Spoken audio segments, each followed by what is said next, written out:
So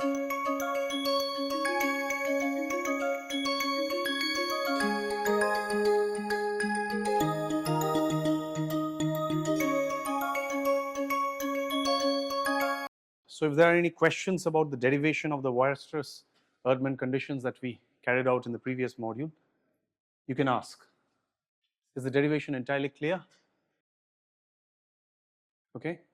So what are the observations, the primary observations from that derivation?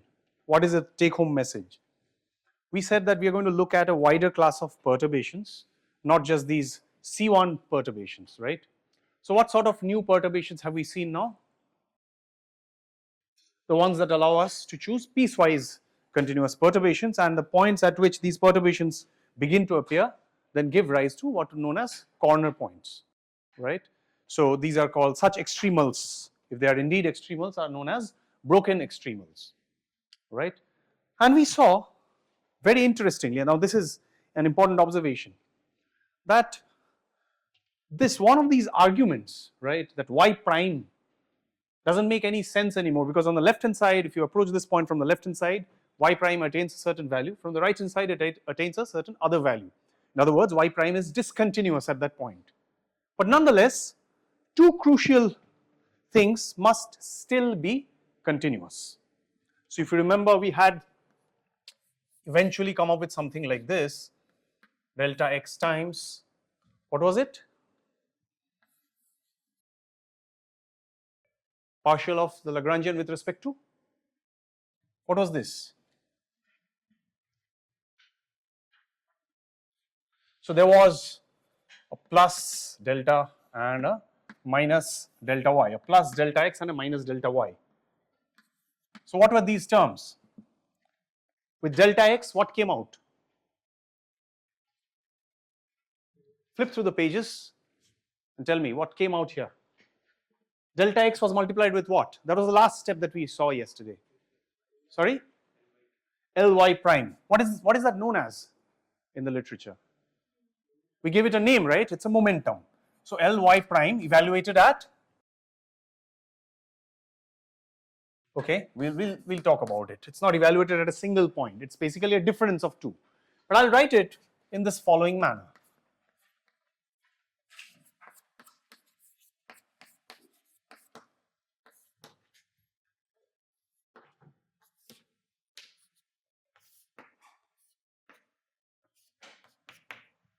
Make sense?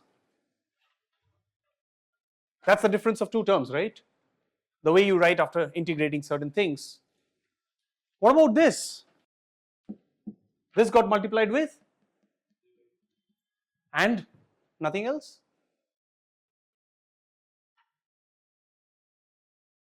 What was it?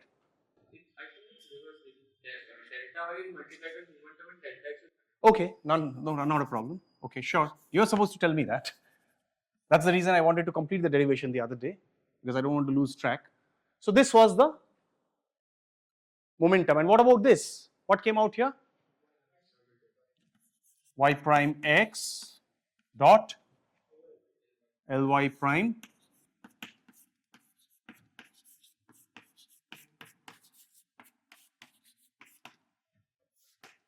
minus L.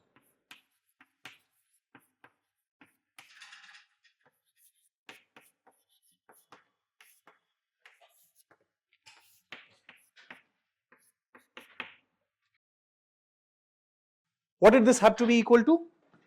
Because eventually everything else vanished. These are the only terms that survived as the first variation. So they have to vanish. If they have to vanish, then this net sum has to vanish. We've already discussed this, but I thought we should just bring some more clarity to this. Now, if you look back on the curve we had sketched, it looks something like this, right? Yes. What about the perturbed one?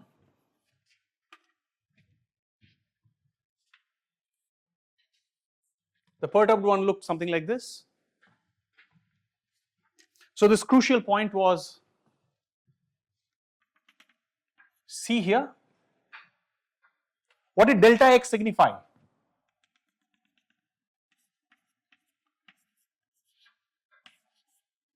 The extent of perturbation of the corner point along the x direction was alpha delta x, and the extent of perturbation of the corner point along the y direction was alpha delta y.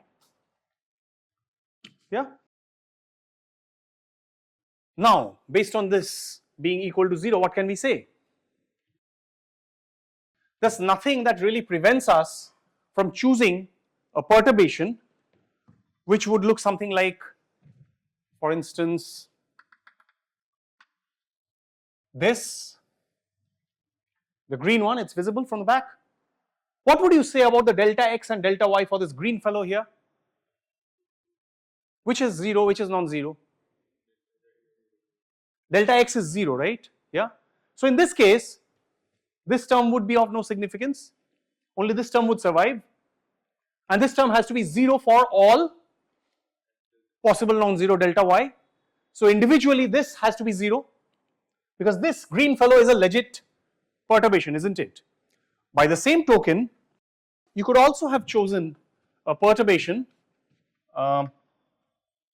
such as this, right, where the height of this blue curve at the point c plus alpha delta x and the unperturbed curve at c are the same, which means delta y is 0. So if delta y is 0 here, this term vanishes identically and you are left only with this term, and then you can play around with delta x howsoever you please. So delta x is not necessarily 0. Therefore, if the resultant sum has to be 0, it's only this term within this bracket here that has to vanish. Since all of these, this blue one here, this green one here, the saffron one, which is the general one we considered the other day, all of these are allowable perturbations within this setup. We have to account for all of these possibilities and ensure that this is 0. And these special cases indicate to us that in fact, taken individually, this term here and this term here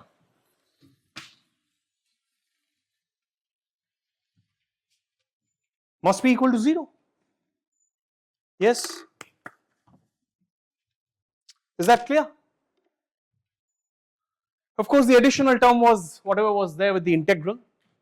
Now you can always choose, what other color should I choose? Okay, let's pick this color. I can always choose a perturbation like this where both delta x and delta y are 0, so that you are left with only the integral, and the integral has to vanish then. So reasoning like this, we see that independently the integral must vanish, which gives rise to which condition? The Euler-Lagrange equation that we are familiar with, and also these terms individually have to vanish. But when these terms individually vanish, what do they tell you?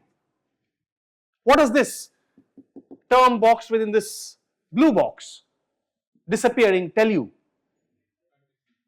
The continuity of the momentum, which means that doesn't matter if there is a discontinuity in the y prime. When you pass it through the filter of this momentum term, that discontinuity ceases to be anymore. It's eliminated, it's removed. So it's a removable discontinuity. A corner point has to satisfy this property that even if it does allow for this discontinuity in the y prime, when that same argument is passed through the momentum as well as the Hamiltonian, in that case you will have to check that that discontinuity is removed. So it's a removable discontinuity when viewed through the lens of the momentum and the Hamiltonian, and that's what will allow you to evaluate what the appropriate corner point is. If a point fails to satisfy this condition of continuity or removable discontinuity thereof, then such a point cannot qualify as a corner point. Okay, so when you're dealing with broken extremals, you need to know what are possible legitimate corner points. Okay, that's what this condition known as Weierstrass Erdmann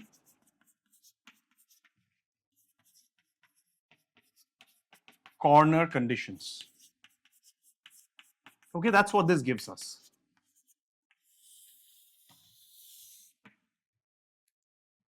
Now I urge you to think about the following question in your minds.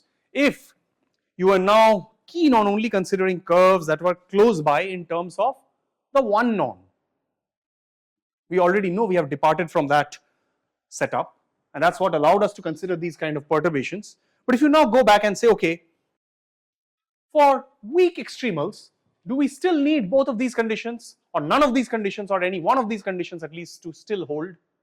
What do you think?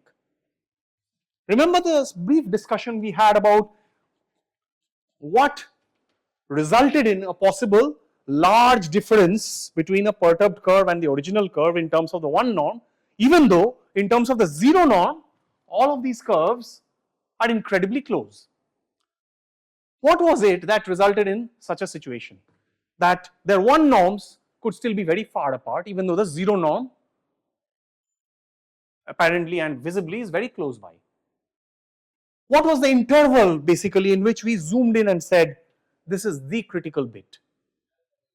Yes, within this small little bit, whatever went on here, yeah, that was essentially what told us that you have switched between, in one of the, in either the original curve, you've already switched from the original curve from y1 to y2.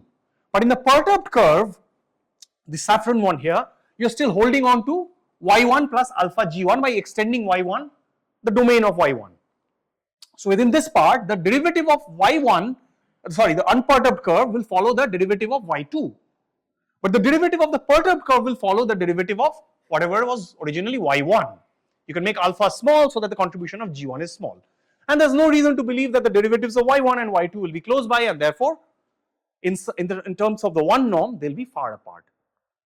Right? So it is this allowance for this delta x, the possibility that this corner point is shifting along the x-axis, yeah, that made us consider this as a zero norm situation, as a strong extremal rather than a weak extremal. So now I want you to think about what would happen. This is exactly the key observation. Which of these terms, if any, would still continue to hold sway if you were considering the one norm situation? In other words, phrased simply, if you were considering your search for a weak extremal and you allowed for such things as a corner point, of course, you'll have to be very specific about what sort of perturbations to the corner point you're allowing so that your one norms are not very far away. Yeah, and in such a situation, would it still be the case that in terms of the momentum, you will say that, oh, it's continuous, or in terms of the Hamiltonian, you will say it's still continuous, or neither of these conditions hold good anymore? Yeah? Is the question clear? Yes? You had a question? Okay. So the question is, these are two Weierstrass-Erdmann corner conditions. Do any of these conditions carry over if we were instead considering weak extremals? And if so, then why? You should try to reason that out. Okay, take that as an exercise, as a thought exercise. I already laid out the hints for you as to what you should really start your considerations from. Okay, so now that we have departed from the usual calculus of variation setting and we have derived these conditions of Weierstrass-Erdmann on corner points, let us also consider the possibility of expanding this in the sense that now we want to derive some additional conditions if possible while departing from the calculus of variations setup. So one of the kinds of perturbations we have chosen is this existence of corner points, but of course corner points are only enumerable. There might be like m, n, whatever, 10, 20, 30, 40, finite nonetheless. Yeah. On the other hand, there's an infinite number of points that are not corner points. Could we say something about those points, about non-corner points? Could we derive certain conditions within this kind of a setup for non-corner points? Okay, that's going to be our next attempt, and again Weierstrass did this about 100 years before Pontryagin's maximum principle was derived. Around the 1860s, if I'm not mistaken, is when Weierstrass derived this second kind of conditions, which are known as conditions due to Weierstrass's excess function. Okay, so what is this excess function?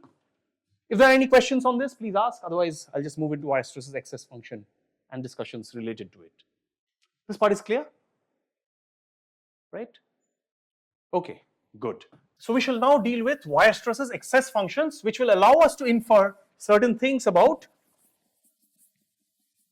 what happens at non-corner points, or what conditions should be met at points that are not necessarily corner points. One of the first things that you should be mindful of is the fact that if you pick a non-corner point, you can always draw a small interval around it, no matter howsoever small. At least there exists an interval around a non-corner point such that that entire interval contains no corner point. Make sense? I mean, after all, if you're plotting a curve like this and let's say all these zigzag, all these things are corner points. But corner points, as I said, are only countable. Whereas non-corner points, if you choose a non-corner point, even here, if you choose a non-corner point here, perilously close to a particular corner point, you can still choose a small enough interval around this so that the whole interval at least contains no corner point. So we shall zoom in on this non-corner point and a small neighborhood thereof, which contains no corner point. Because what do corner points have to satisfy? We've already seen that. We've already seen that condition. Now we are going to focus exclusively on intervals that contain no corner points. Okay.